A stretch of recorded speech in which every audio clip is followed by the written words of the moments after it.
Hi, everybody. It's Michael and Julie again with Solas Inspirational Chats. And today we're delighted to have the wonderful Jean Bowen with us.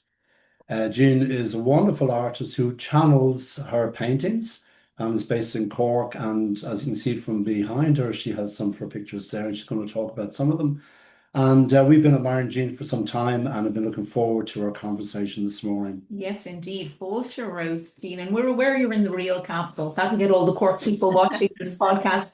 So, Jean, would you like to introduce yourself and then tell us about your paintings? I think a picture speaks a thousand words, and your paintings for us are definitely inspirational. So I'm sure our viewers will be really interested. Thank you so much, and thank you so much for the invite and having me on this morning. I'm delighted to be here. So, I am a visionary artist and I live in Cork, as Michael said there. And I started painting about 6 years ago. And my journey into art was part of a much longer journey in spirituality and healing, which I've been in for about 30 years, I suppose, and offered many different healing practices over the last 20 years. But about 6 years ago, I got a really strong urge or intuition or desire to create and to bring, I suppose, some of what I was experiencing into the physical form, because a lot of it can be so ethereal and hard to grasp.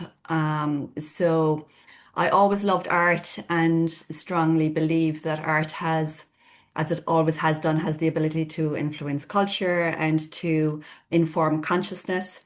So I had the idea that maybe I could do this in some way with regards to spirituality and the shifts that we're all feeling and the journey that we're all on, and have a visual that people could connect with.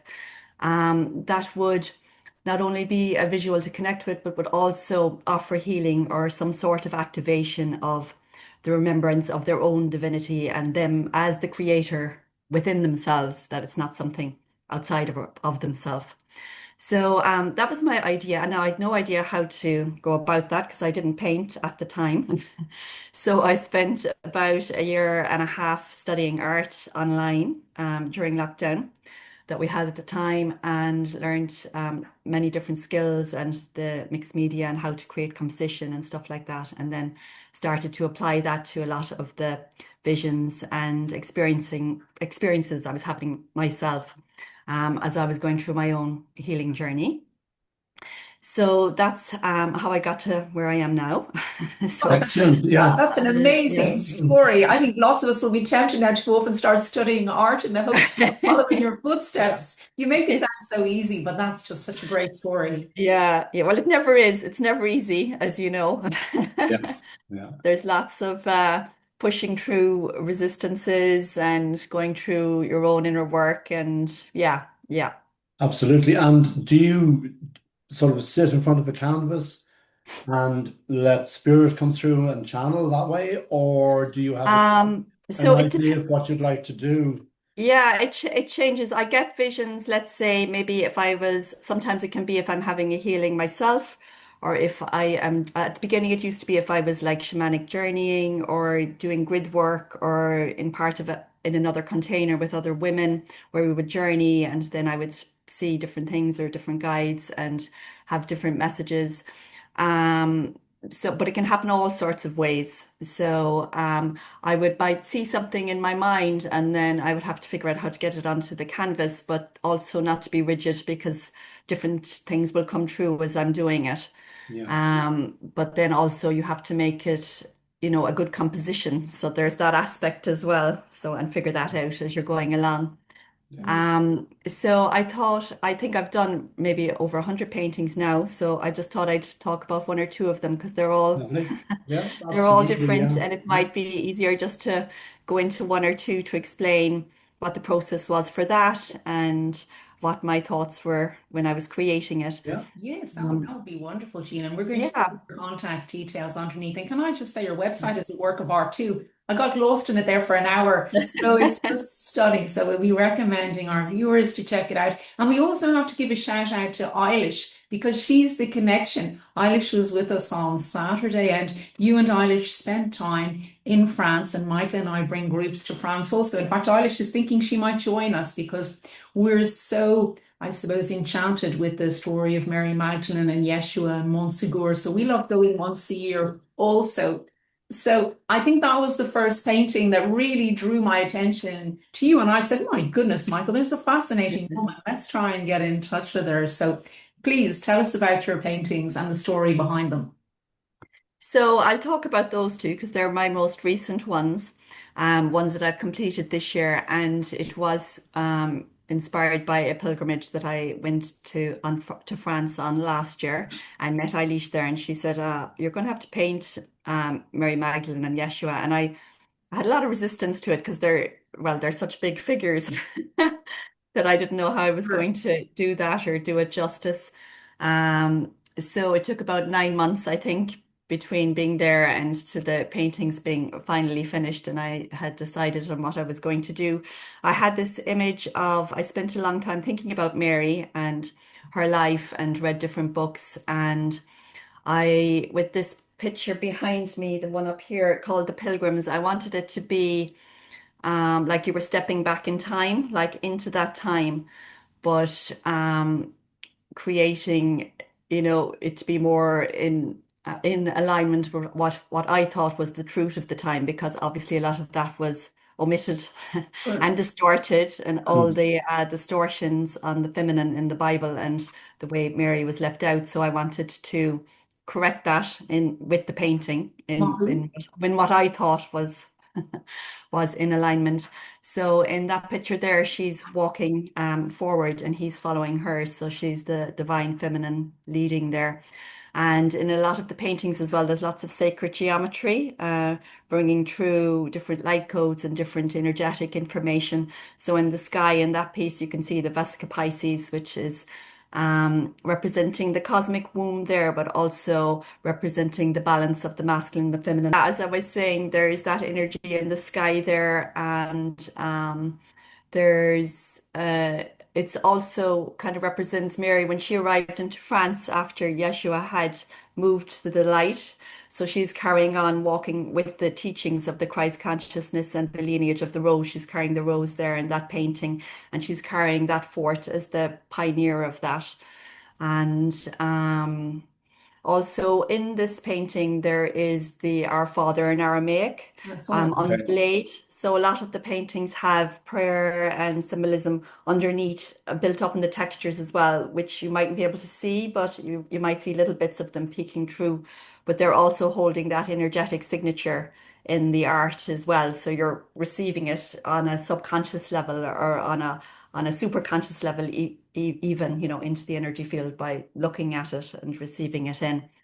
So that's that piece. And I did another one of them, which is down here, of them at the same time. And I wanted one that's called Divine Union, Yeah. bringing Beautiful. in the masculine and the feminine. So that kind of balance where they're working together in perfect harmony. They're holding the seed of life. They're representing creation.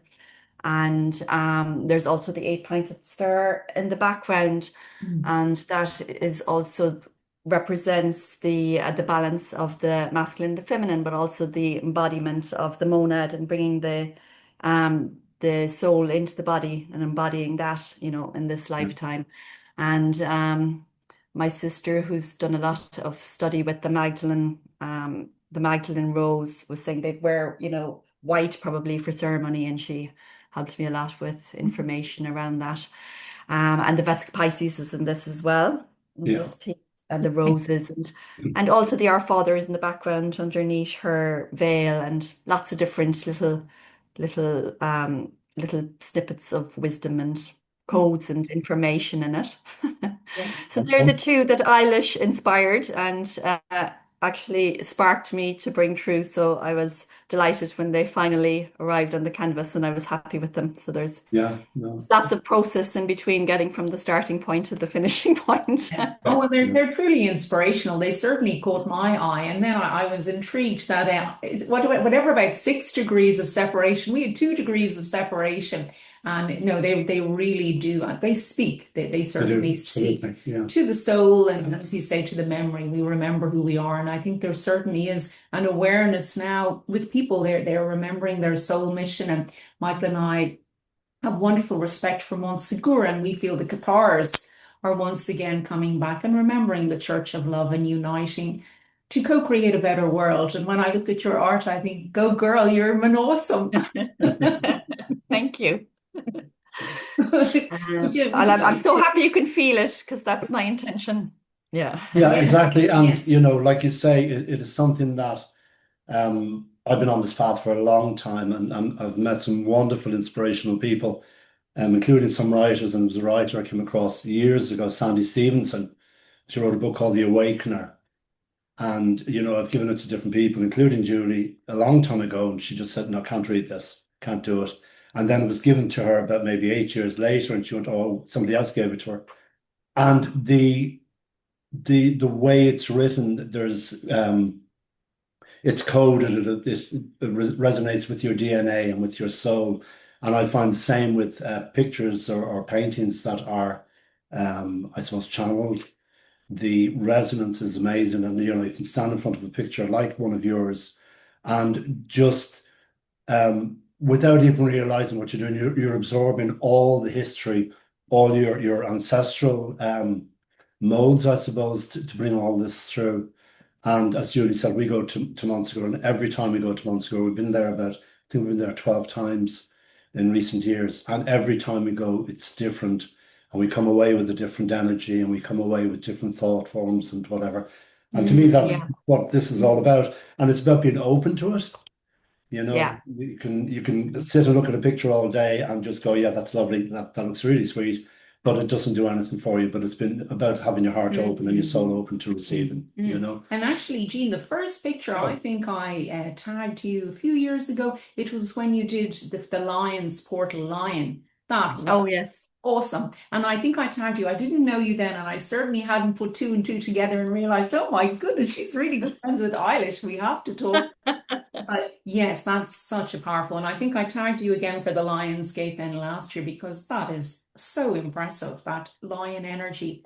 And before we Thank finish, you. because we're conscious you're a busy lady, I'd love you to talk a little bit about your Celtic art. Michael and I have Oh, yeah. a wonderful grow for this country, and we think we're in Éire. We went back to the old Irish name of the goddess Eru of love and sovereignty, and we have a lovely picture from an artist in Sligo there of Canuck. So we just feel our country is steeped in such art and beauty. Is there a painting, or is there something you'd like to talk about with regard to the Celtic art? And as I said, we promise to put all your details in the description below. And also I'll put up some, if you're okay, I'll put up some of your artwork too on our website. And yes, recommend that people certainly have a look at your website and then purchase paintings if they appeal to them. Yes, thank you. Thank you so much. Yeah, so the most recent one I have completed, or the recent one that I did last year, is called Garden of Remembrance. So it's actually behind me here as well. There's a print of it. Oh, lovely, Yeah. yeah. Beautiful. These are all prints, by the way. This is the only original one I have behind me there. So yeah, so this one represents Eru, but Eru as in the land of Ireland. So it's in the broader concept of the divine feminine of Ireland. And in this picture, I suppose again I wanted to work about clearing the distortion of the divine feminine in Ireland and all the different binds that have been put on the land here. Yeah. And even that story of the Garden of Eden, the original one, to counteract that in some way with this painting. So that was my vision for this one. And I had a vision of her coming up out of the water like that, that I created in the painting when I was actually having a womb healing myself. Mhm. So, and it shifted and changed a bit as I was painting it then. So in this painting, she's coming up, like I say, out of the water. So it's nearly like we're also reclaiming the baptism rites. So the women priestesses used to do those as well, but she's coming up and she's in like a sheer cloth here, and it's see-through. So there's no shame, there's no guilt about the female form or the body. and she's reclaiming her sovereignty in this. Also, she's holding the staff and the light again, and there's the image of the triskel in the light, and the image of the triskel is underlaid the whole thing as well. You Okay. can't see it in some of it, but it's collaged underneath and it's textured onto it. And yeah, so it's really about clearing all of that and reclaiming our power, reclaiming our magic on the land, and reclaiming the feminine power in alignment with the masculine. And of course, it's not about one versus the other. It's more Absolutely. about them both coming in together. And so that was how that piece was born. There's lots of roses in it again. So she is the Celtic representation for me, carrying on the healing, the lineage of the rose and the swans, which are a beautiful archetype. And I absolutely love the swans. I have some near me here. I have a river at the back, and I've a strong connection with them. But she's also holding the energy of Bridget there as well, who's very strongly connected with the swans, I suppose. And there's some dragon energy in there as well, up through the leaves and stuff. Um, oh yeah, and the dove at the top then. So that's the spirit coming in as well. So the spirit coming in and connecting. So that's what that piece is about. But I Yeah. have long descriptions as well that I channeled or wrote about each piece on my website as well. Sometimes I forget what they are because I just channel them, write them, and then move on to the next piece. Yeah. Very good. Great. Oh my goodness, just inspirational. Yes, I have read your descriptions too, and it's almost layer upon layer. It's just wonderful. It's so beautiful. It truly is art. So, well, Gurmina Magat for your time. I'm conscious Michael is coughing here beside me too, and we're just so grateful for just all that information and your wisdom and your gift, sharing your gift with us and with our viewers. And I look forward to sharing it later on now on YouTube. So, well, and we look forward to meeting you in person next time we're down in Cork. We'll be knocking on your door, Masha the Holly, and it'll be lovely to be welcome. Thank you. Gurmil Good Magat time. as Yeah. well. Thank you so much. I really appreciate it. You're welcome. Keep up the great work. Sloan, I listen Thank to you. you. Okay. Siobhan. Go on.